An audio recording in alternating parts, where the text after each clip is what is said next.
Do you think that's a common problem with people today and just fitness, is the belief of how hard they have to push? Well, I think I think it's coming. I think people get to a certain fitness level where they feel good and they want to get to the next stage, right? And when they get to that level, the most common misconception is just, let's just crank it. Let's go hard every day. And I'll give you an example. Although it's not really, a friend of mine does a bodybuilding competitions, okay? And he's like, I train my biceps all the time and they're not growing. And he cranks them. Like this guy trains hard. His diet is perfect. Gets like 9.5 hours sleep every night, doing everything right. And so one of my strength and conditioning coaches out east has a conversation. We have a conference call, and he says, how about this? How about you rest your bicep muscles 3 times a week? Just train them twice a week, okay?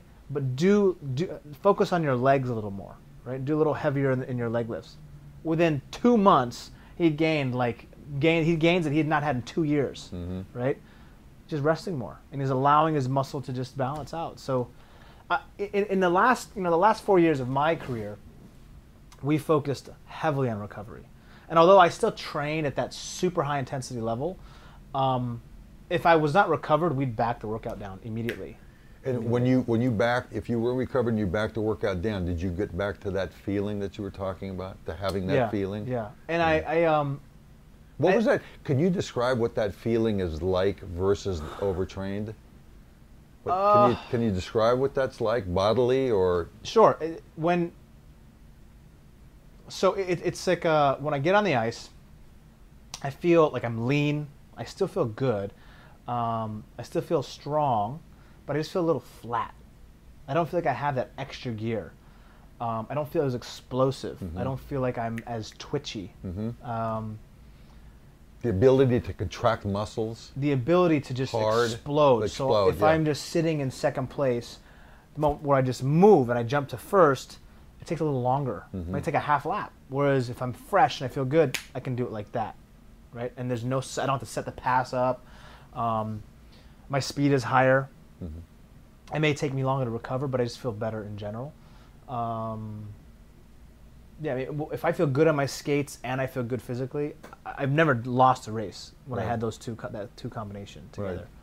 And so I was always kind of searching for that, and so I've made many mistakes in my career and many years where I've overtrained myself to the point where I felt like I still wasn't fit enough, and I wasn't getting the performance I wanted from the ice, so I still went and trained harder, which was backwards. I'm just digging myself into a deeper hole. Yeah. You know. Yeah. I mean, we see it all the time with athletes, and I think the best athletes to this day are the ones who they're almost like they don't care because they're not naive, but they're just having fun. You know, they're very simple. Okay, and then okay, I'll try hard for a little bit, and then I'll back off. Yeah. You know, and then kind of just not go through the motions, but they put in the work necessary, and then at times that's when they really crank it, the intensity, and then they back it off, right? I mean, you can only train as hard as you can recover.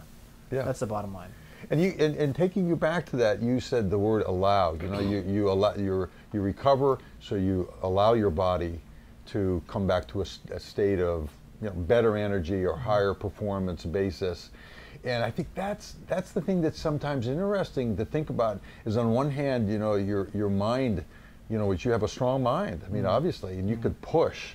And then on the other side of that coin, if you will, there's I have to allow. Did you ever have kind of the mental dialogue that said, yeah, I know I have to allow, but I really want to push? All the time. Yeah. But my body's saying, hey, dude, just rest, and your mind's going, all let's the time. Push hard. And what's interesting is, the week before we compete, a ton of athletes will always say, I feel too rested.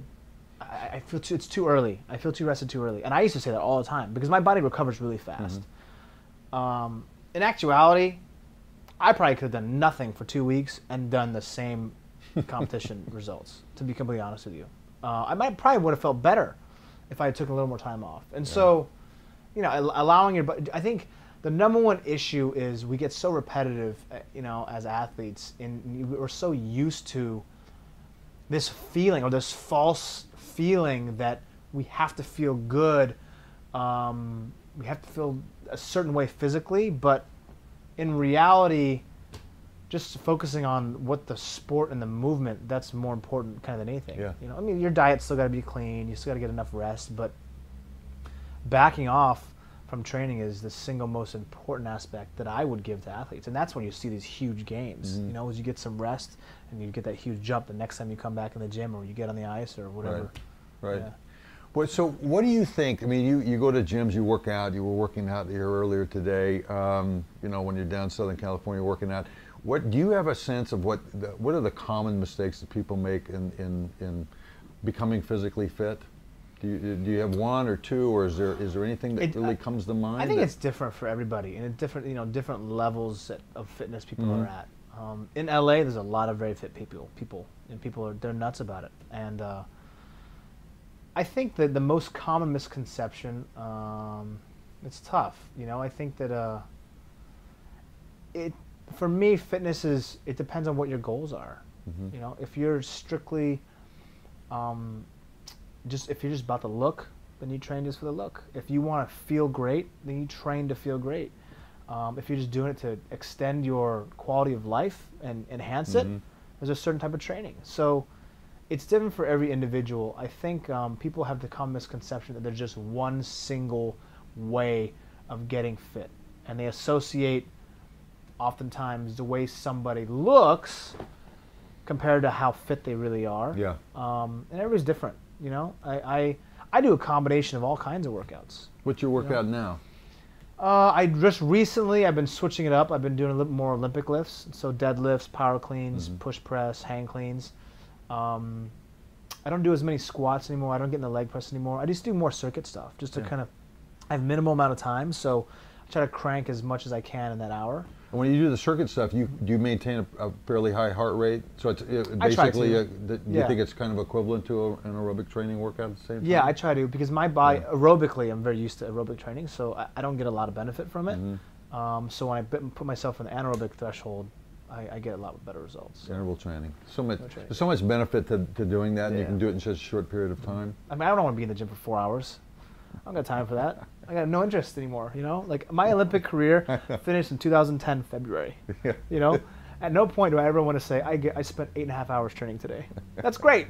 Are you going to go to your Ironman? What's going on? I know. I mean, it's like the new motto is, what's the most I can get done in the shortest period of time? That's exactly what I want. Keep it enjoyable, right? I'm a realist. Don't you want to keep it enjoyable? I, mean, I want to have fun during the gym. I want to leave whatever I'm doing, whether I'm outside or I'm inside.